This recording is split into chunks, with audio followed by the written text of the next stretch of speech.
Di tengah hiruk-pikuk Jakarta, di kawasan Setiabudi Kuningan, berdiri gedung-gedung menjulang yang melambangkan kemajuan kota.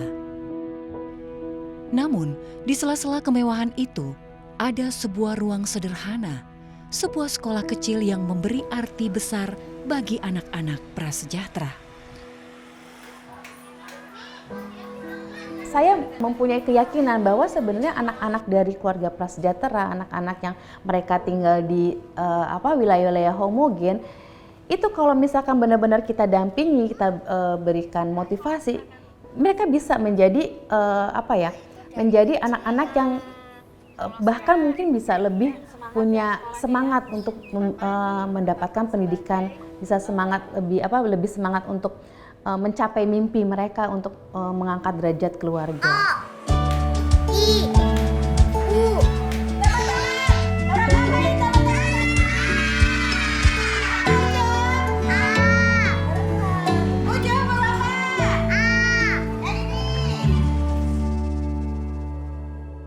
Di Indonesia, akses pendidikan masih menjadi masalah besar, terutama bagi anak-anak prasejahtera. Bagi mereka, sekolah formal seringkali hanya menjadi mimpi. Biaya, jarak, dan tuntutan hidup sehari-hari membuat banyak anak terpaksa menghabiskan waktu di tempat yang bukan semestinya. Di tempat inilah, Christina Iin Duyanti atau Iin mengabdikan hidupnya. Perempuan sederhana lulusan sekretaris dari salah satu sekolah tinggi ternama di Jakarta ini, dengan panggilan hati yang kuat, membuka pintu pendidikan bagi anak-anak prasejahtera. Anak-anak yang ditinggal orang tuanya bekerja, dan mereka yang tak punya kesempatan menempuh sekolah formal. Visi yang ia pegang sejak awal adalah setiap anak, dari latar belakang apapun, berhak bermimpi dan meraih masa depan yang lebih baik. Singkat cerita, saya bergabung di LSM. Jadi di LSM ini namanya itu Pangan untuk Rakyat Miskin, yang foundernya itu almarhum Farid Fakih. Jadi beliau itu punya program untuk bergerak di bidang pangan, jadi mendistribusikan pangan di wilayah-wilayah selam area gitu. Kenapa tiba-tiba juga akhirnya bergerak di bidang pendidikan ini ya, dari kantong-kantong distribusi kami itu ada satu titik yang memang mereka tidak tersentuh bantuan, baik itu bantuan sosial ataupun pendidikan. Jadi anak-anak pun juga mereka tidak bersekolah. Jadi menjadi keprihatinan dari almarhum Farid Fakih. Terlebih mereka ini anak-anak dari anak-anak usia golden age yang memang seharusnya mereka mendapatkan pendidikan dasar, pendidikan usia dini. Sebenarnya sih mimpinya almarhum itu anak-anak hanya cuma paling nggak dia bisa baca tulis, karena dengan baca tulis itu mereka bisa melihat dunia gitu. Jadi ya dari situ akhirnya almarhum membuat sekolah rakyat miskin untuk anak-anak di sekitar situ.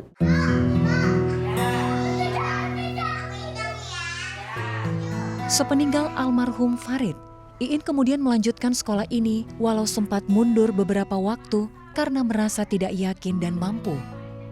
Namun rupanya panggilan hati menguatkannya untuk kembali melanjutkan perjuangan dan amanat pendiri sebelumnya. Sekolah ini pun kemudian berubah nama menjadi Sekolah Alternatif bagi Anak Jalanan atau SAAJA. Kalau untuk saat ini sih sebenarnya sudah lebih baik ya dibanding di tahun 2000 pada saat kita mengawali SAAJA ini gitu. Karena sejak adanya Pergub di tahun 2013 tentang anak-anak usia wajib sekolah, otomatis pendidikan gratis ya. Jadi akses masyarakat keluarga prasejahtera untuk menyekolahkan anaknya itu lebih mudah. Tetapi itu untuk tingkat SD, SMP dan SMA. Tetapi tidak dengan yang usia dini gitu ya, dengan usia dini. Meskipun di lingkungan mereka masih ada kayak PAUD, kemudian ada Bimba, tetapi kan itu berbayar. Nah, jadi masih ada lapisan masyarakat juga yang karena masih agak berat juga untuk menyekolahkan anaknya dengan SPP gitu, dengan sistem berbayar itu. Nah, makanya kenapa Saaja masih ada saat ini, karena memang masih dibutuhkan untuk masyarakat prasejahtera. Meski disebut sekolah alternatif, Saaja bukanlah tempat belajar seadanya. Seluruh metode pembelajaran disesuaikan dengan standar kurikulum pendidikan yang berlaku. Semua dilakukan dengan cara menyenangkan, sesuai dengan kebutuhan anak. Saat ini, Saaja berkembang dan berfokus pada pendidikan usia dini serta membuka kelas bimbingan belajar atau bimbel bagi anak-anak sekolah dasar. Iin menyadari bahwa masa kanak-kanak adalah awal dari segala pembelajaran. Di usia inilah, nilai-nilai dasar kehidupan ditanamkan, mulai dari kejujuran, percaya diri, keterampilan, dan kemandirian. Untuk penanaman karakter, fondasi karakter dan nilai moral anak-anak itu kan memang seyogyanya ya, diberikan sejak usia dini. Dan sebenarnya kan untuk pendidikan ini kita tidak hanya tergantung dari sosok seorang guru, tapi juga peran dari keluarga itu sendiri kan. Bagaimana di dalam rumah kan mereka juga mengajarkan bagaimana istilahnya dari anak mulai baru bisa bicara, kemudian anak ini juga baru bisa berjalan. Jadi ada nilai-nilai yang sebenarnya kadang terabaikan oleh orang tua.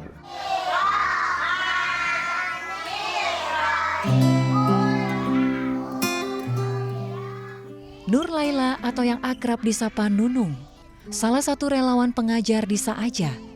Setiap siang, Nunung datang mengajar di Saaja setelah ia pulang mengajar di sekolah umum pagi harinya. Sehati dengan Iin, Nunung tak pernah merasa lelah untuk mengajar anak-anak prasejahtera ini, walau tak ada upah yang ia terima setiap bulannya. Saya bergabung di Saaja ini tahun 2015. Alhamdulillah saya kan punya basic dari dulu ya, TK. Jadi apa yang saya dapatkan kuliah itu tentang moral, tentang pelajaran tentang di TK itu kan memang sehari harus ada 5 aspek. Yang pertama aspek sosial emosi, 2 bahasa, ketiga fisik motorik, yang 4 kognitif, yang kelima seni.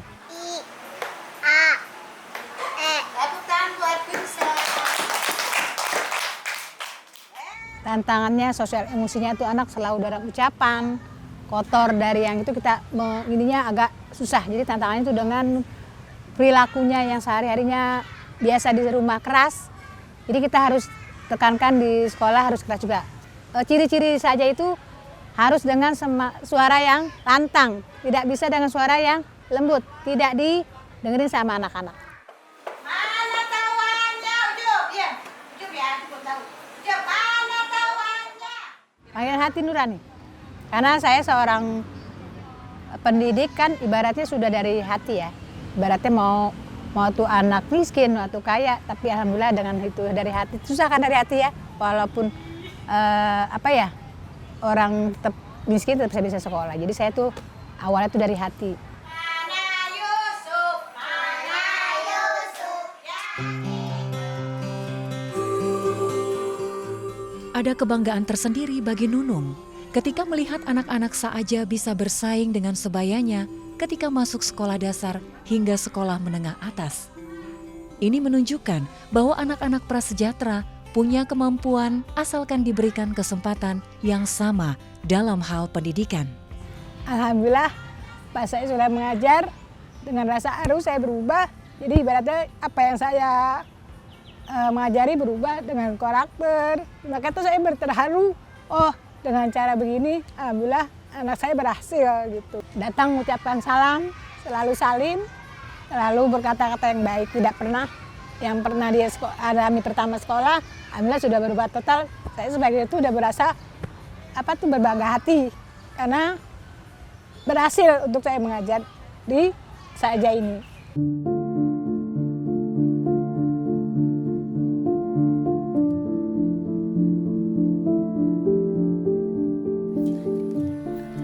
Tak ada yang menyangka Farida Maulo bersama kedua anaknya tinggal di rumah sederhana di ujung areal pemakaman umum ini. Sejak 2018, ia menetap di sini dan sehari-harinya ia bekerja membersihkan makam-makam di sekitar tempat tinggalnya. Kondisi penghasilan yang tak menentu membuat Farida sempat kesulitan untuk menyekolahkan anaknya. Nama saya Farida, saya tinggal di TPU Menteng Pulo 2. Saya setiap hari beserta suami bersihin kuburan ya Kak ya. Yang pertama karena kita memang tinggal dari daerah ini. Yang kedua paling gampang ya Kak ya, nggak keluar modal.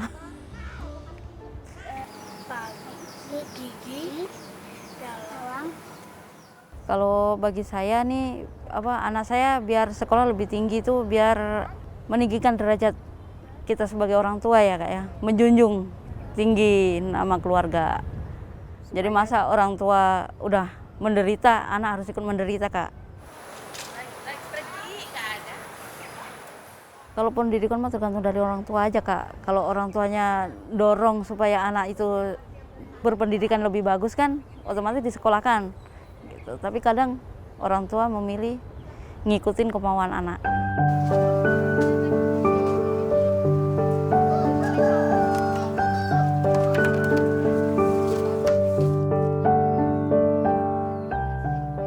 Nisa, anak Farida, kini sudah duduk di kelas 4 sekolah dasar. Awalnya saat usianya 5 tahun, Nisa sudah disekolahkan di Saaja dan mengikuti pendidikan usia dini. Setelah lulus, ia kemudian melanjutkan sekolahnya ke sekolah dasar umum lainnya. Namun saat ini, Nisa masih aktif untuk mengikuti bimbingan belajar di Saaja setiap hari Sabtu. Bagi Farida sang ibu, Saaja bukan hanya sekadar ruang belajar, namun jembatan harapan. Tempat ini mampu menghidupkan mimpi-mimpi kecil bagi keluarga yang hampir padam. Farida tetap percaya bahwa pendidikan akan membawa jalan bagi anaknya agar hidup lebih baik dari orang tuanya. Kalau menurut saya itu saja sangat dibutuhkan. Karena kalau kita sekolah yang bayar juga belum tentu mampu ya Kak ya.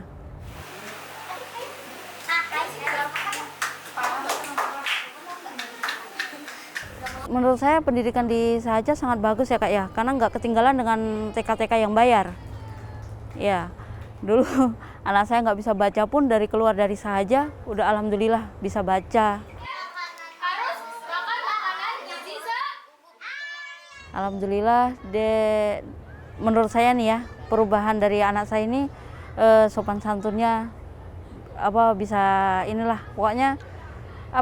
Sekarang sekolah sekarang kan yang diutamakan bukan kayak dulu moralnya gitu ya, tapi saja diajarkan moral terhadap yang lebih tua, entah itu yang sebaya dengan dia atau yang lebih kecil daripada dia. Itu sangat bagus.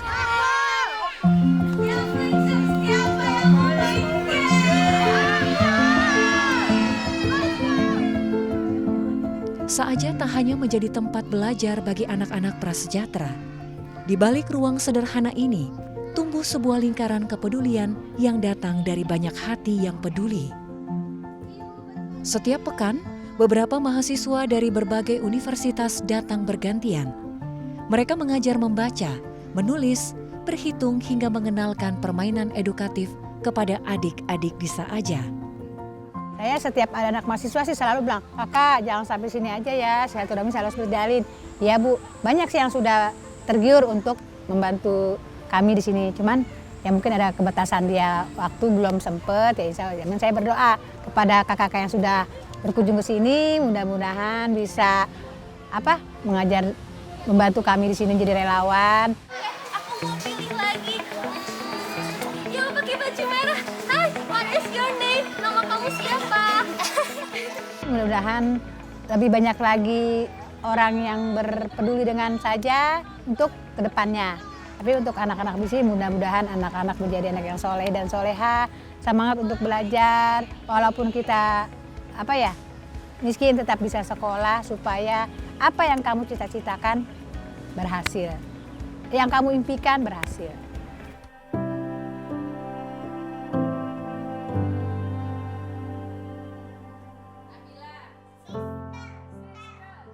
Ya, alhamdulillah ya meskipun kami memang tidak ada donatur tetap, tapi perhatian dari masyarakat, baik itu entah itu dari CSR perusahaan, teman-teman mahasiswa ataupun komunitas, itu yang memenuhi kebutuhan anak-anak di desa aja gitu. Ada satu komunitas warga India yang memang mereka bermukim di Rasuna itu, mereka memberikan makanan setiap seminggu sekali. Itu jadi setelah mereka mengajar bahasa Inggris, kemudian mereka memberikan makanan ke anak-anak gitu. Jadi alhamdulillah banyak perhatian dan kasih dari masyarakat untuk Saaja.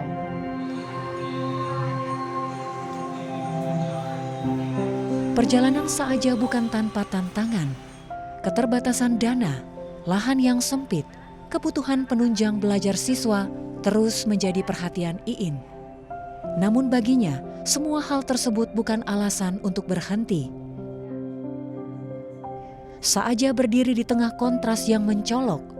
Di satu sisi gedung-gedung pencakar langit berdiri megah, menjadi simbol kemajuan ekonomi. Di sisi lain, sekolah kecil ini berjuang dengan fasilitas seadanya. Kontras ini mengingatkan kita bahwa di balik kemajuan kota masih ada anak yang berjuang untuk mendapatkan hak dasarnya.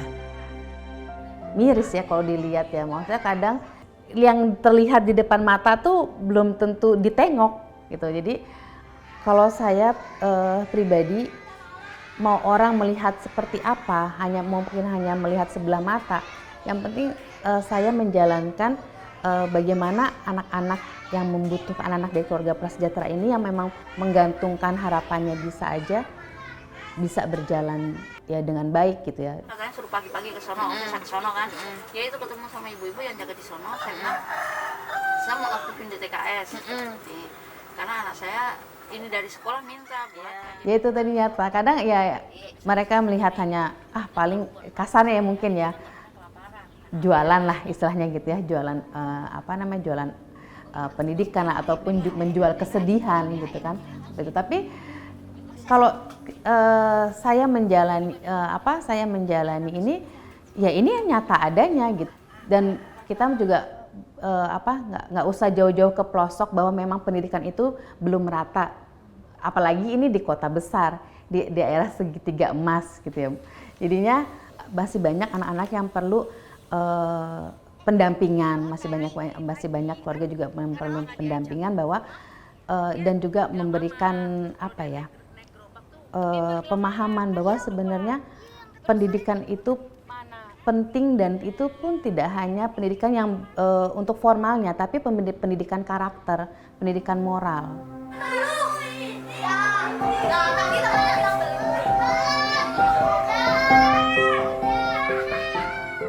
Di ruang kelas kecil ini, mimpi-mimpi sederhana dirajut kembali. Di tengah gegap gempita Jakarta, suara anak-anak Saaja mengingatkan kita bahwa pendidikan bukan hanya milik mereka yang mampu, tetapi hak semua anak tanpa terkecuali. Harapan saya buat anak-anak saya, mudah-mudahan dia sekolah lebih tinggi daripada yang lain, bisa mengangkat derajat orang tua, pokoknya selalu pintar, Saaja selalu sukses, tambah maju, karena kita selalu membutuhin Saaja.